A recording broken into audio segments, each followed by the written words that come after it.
So Nico brought it up, Yeah. and Jordan is here. We didn't get a chance to chat with you about your thoughts on the U.S.'s performance against Portugal. I know. But now that we've had kind of a day to digest it, and we've sort of heard everyone else's opinions, where are you at with that performance and also their prospects moving forward in this tournament?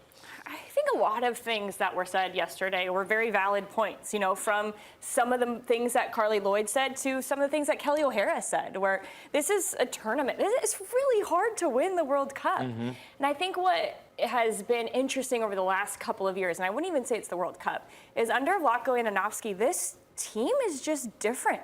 The expectation is for them to dominate the ball, to dominate the score, to dominate possession, to dominate the tempo of games. That's what we expect out of the U.S. team. And over the last couple of years, we have not seen that from this squad. So we have to know that this is who they are. And I think one of the things that is difficult about the game yesterday is I said going into this tournament, they have to be adaptable.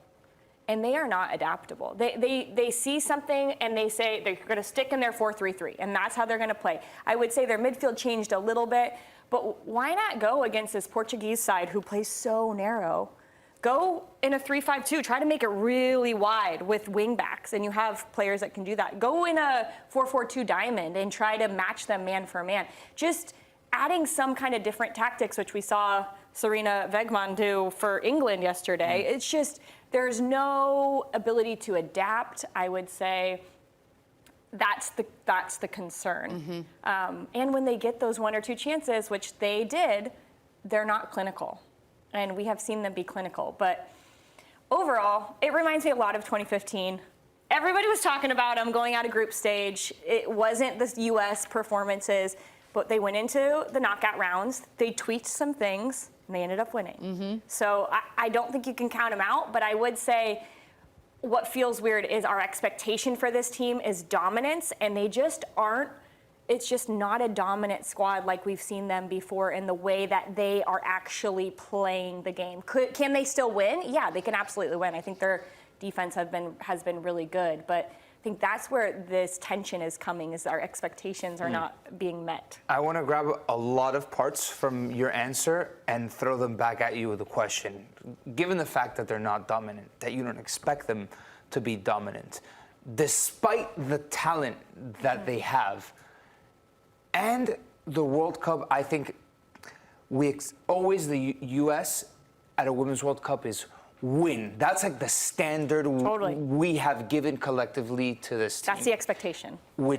That's crazy. It's like only like Pep Guardiola in the Champions League is like put that pressure, right? Because like to win the Champions League, it's not easy. To win the World Cup, it's not easy.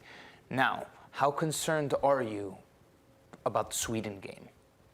I'm more concerned than I have been, I think, for this team, especially with who Sweden is and what they've shown us and some of the ways that they overload the midfield, which the U.S. have not looked comfortable in this tournament at all when the midfield is overloaded. So they can bring in a player that plays wide and tuck them inside and make it difficult for the lone six, which we have seen as Andy Sullivan. I'm still thinking that is maybe one of the tactical tweaks you go into and say, hey, let's play Julie Ertz at the 6 and bring in Alana Cook at the back line. So I'm concerned. I'm concerned at you have to be able to adapt in game. And that's, yes, it's on the coaching staff, but it's also on the players on the field to be able to recognize. But you got to keep the ball better.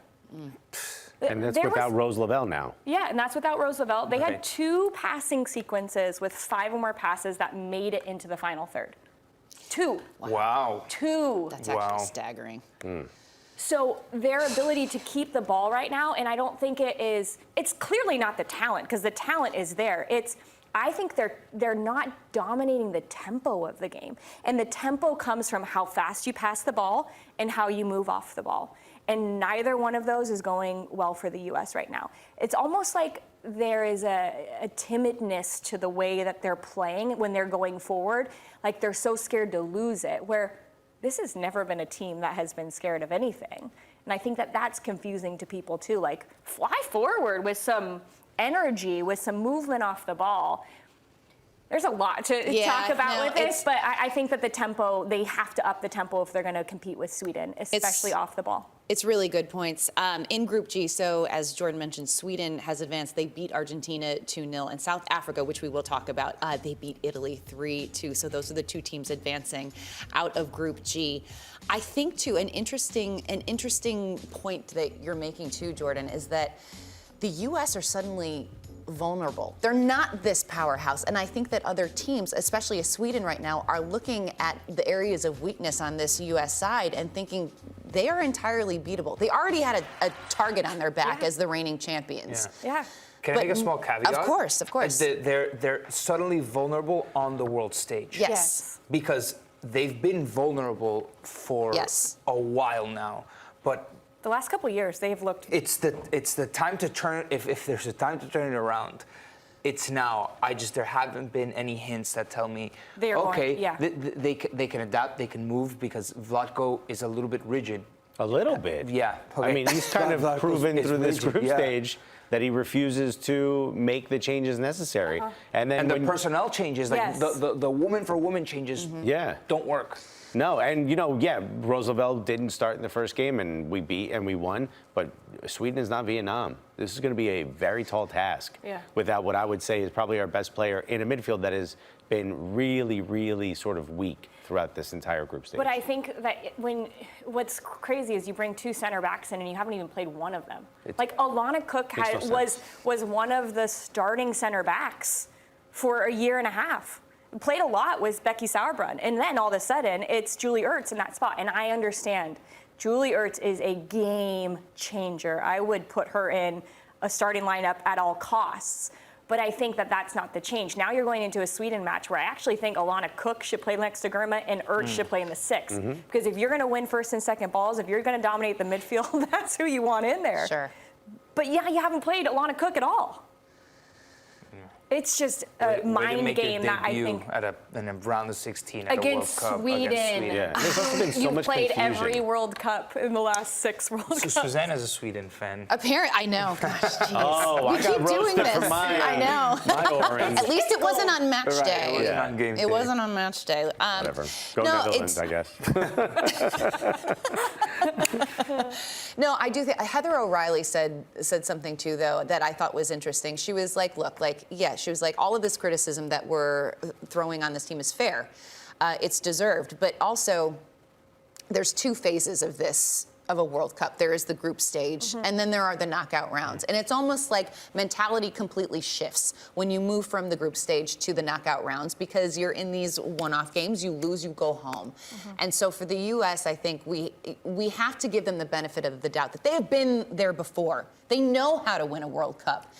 That's fair. They have proven themselves in years past. And so I think, this is going to be the biggest test for them against Sweden. And depending on how they come out, I just want them to come out so full of fire, trying to prove everybody wrong. All of the people that are looking at the areas of weakness and pointing them out. I just want them to come out super strong in this one and make a big statement. And to prove themselves right, because they believe in themselves and the confidence of them.